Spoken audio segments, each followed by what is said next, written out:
All right, that is also fair enough. But when we have oppositions, youth who are speaking as against particular policy disappearing in the country, are you saying that is a foreign opposition? Like in the case of Nigeria, for example, where the military shoot the innocent youth that were protesting in Lagos. So is that what you are referring to as foreign opposition? I don't get that part very clear. No, I'm not. I'm not referring to the context that you have given. That's a foreign opposition. I must also acknowledge the fact that on the African continent, there are times when the incumbent have been hard on emerging political organizations. And to a certain extent, it is regrettable.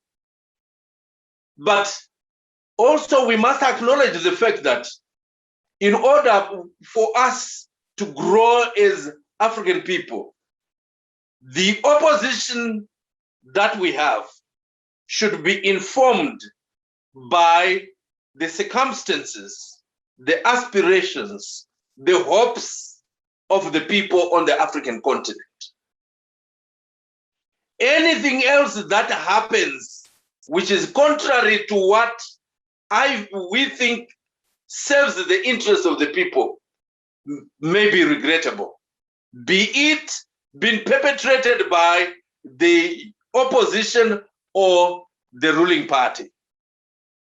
Because we need harmony between the ruling parties and the opposition.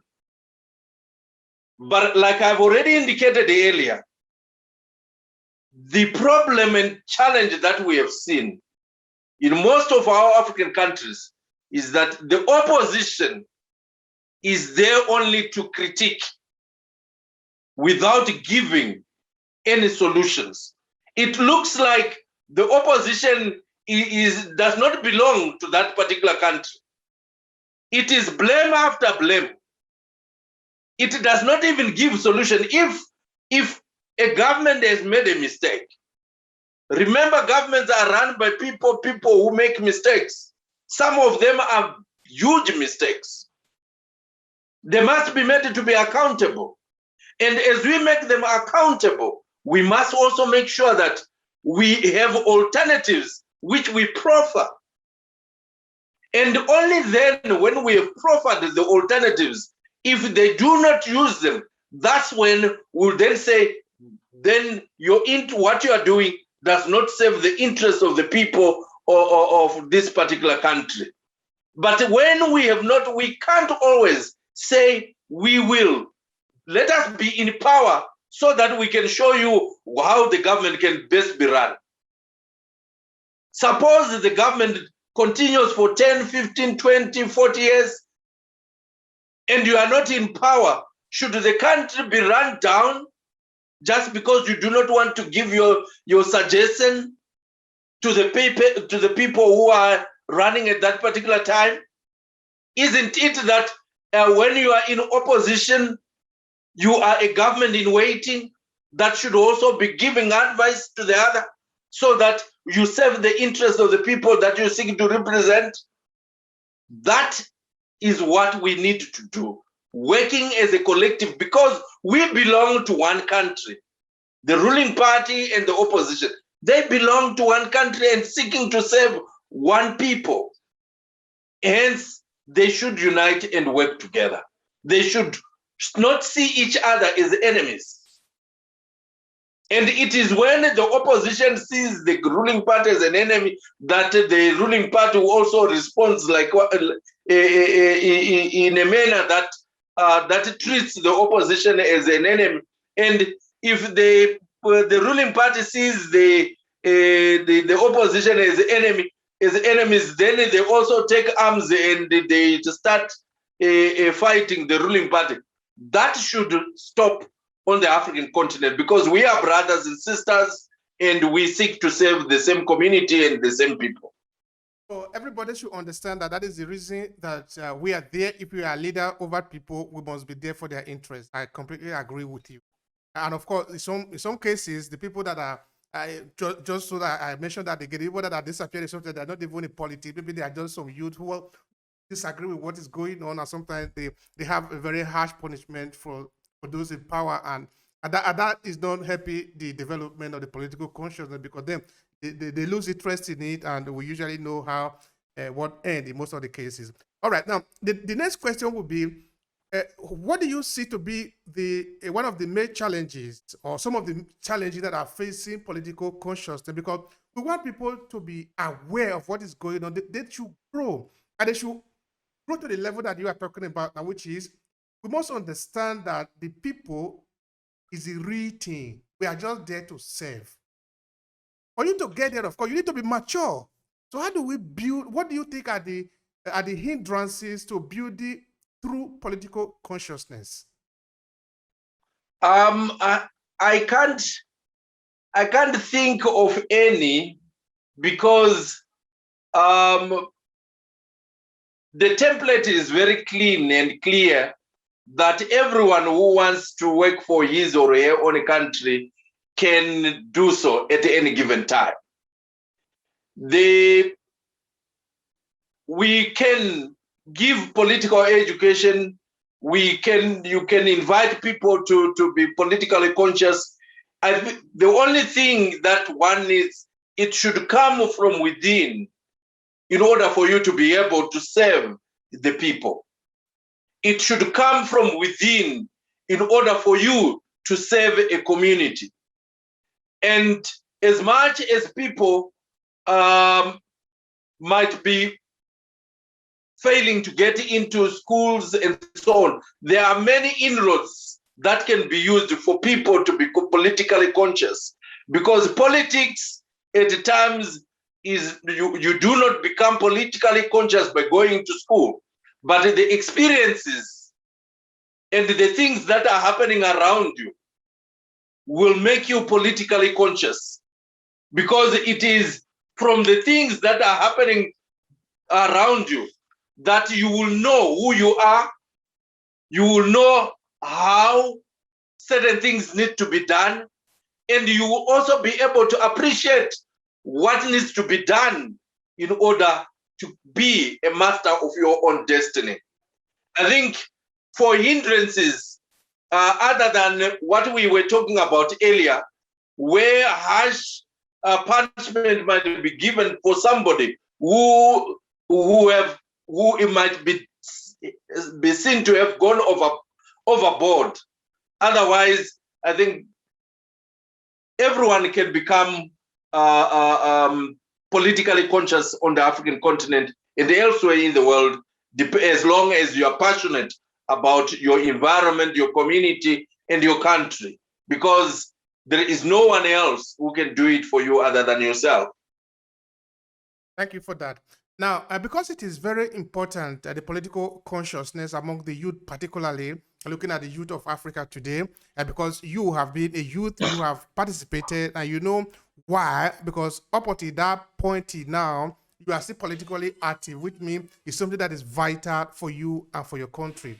So, assuming you were to have the power to do it, what would be the three best things to do to help bring political consciousness or to help grow it among young people?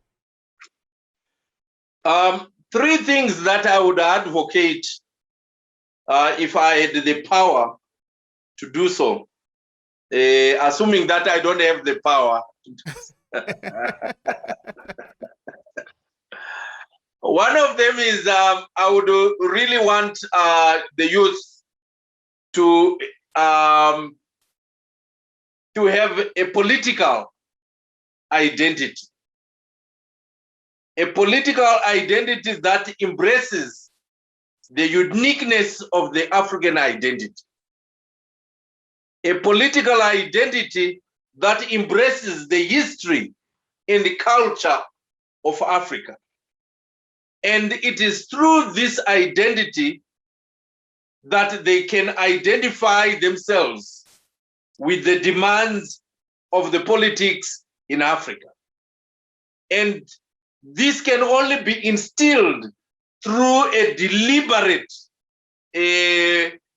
approach of empowering and capacitating our youths, particularly at the exit point from high school, prior or before they go to university or go to technical colleges. Secondly, I would also call upon youths not to shy away from political participation on the pretext that it is the preserve of a certain group of people or a certain age group. Given that the future lies in the youth of today, our youth must be courageous. They must be brave to engage in creating a view that they are masters of their own destiny. And that appreciation that in them they can craft their own destiny will make sure that their participation in the political arena is productive for the countries and communities that they serve. The other thing that I would also think of is in the realm of educating our youth through advocacy. And through advocacy, we would then seek to develop a sense of their own rights so that they understand their rights as a people, so that they can understand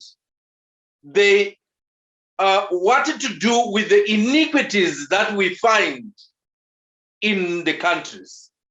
Certain things, the unfairness that are happening in our economies, which are avoidable because of corruption, because of certain policies, and so on. Our youth, through advocacy, they should be made aware of how they can make our leadership, the current leadership, account to them. Because many a times what we have seen is that people go to the ballot, they cast their ballots, and the people become members of parliament, they become councillors, and once they are in those leadership positions, they are now bosses. They become bosses, and at the same time, they say they are servants of the people. The boss part, they are given by the people who put them in power. Until such time, people who, the youth in this context, until such time that they accept that the people whom they've sent into leadership positions are their servants, they are their ears, they are their eyes, they are their feet, they are supposed to work for them, they are supposed to account for them. If they do not do the right thing, they have the right to withdraw their votes, to withdraw them. My conclusion is that in relation to political consciousness amongst the people on the African continent, particularly the youth, it is important that we understand that political consciousness is the awakening of the people to their true political role and actual identity.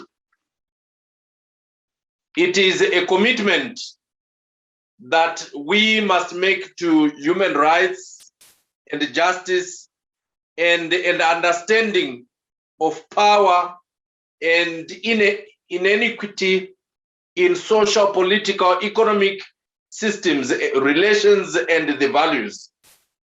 It should be about the injustice and the systems and the structures that perpetuate it.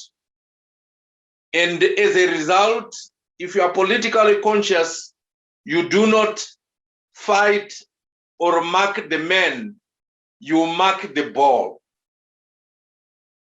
When one is politically conscious, it is all about caring about your community, and it is also about making sure that you make good for your community.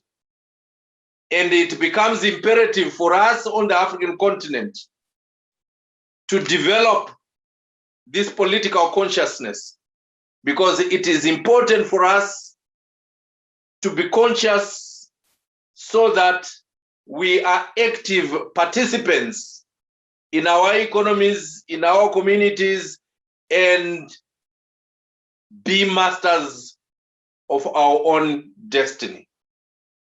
The challenge is on the youth as the leaders of tomorrow, as the future, to make sure that they do not take political consciousness as an option.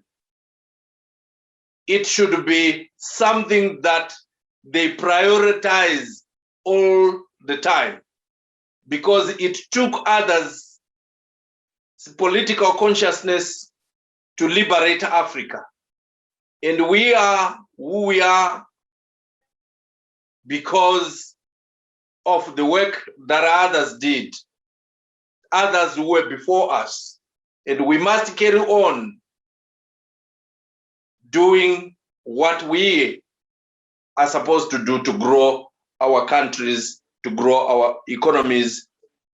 And more importantly, as we develop in our consciousness, let us always make sure that our leaders account for the things that they do while in government.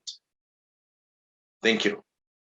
Thank you very much, Mr. Kennedy. It has been an honor here, and highly we're highly fortunate to have you around to share with us. So we really appreciate your time and your sharing this evening. Thank you very much.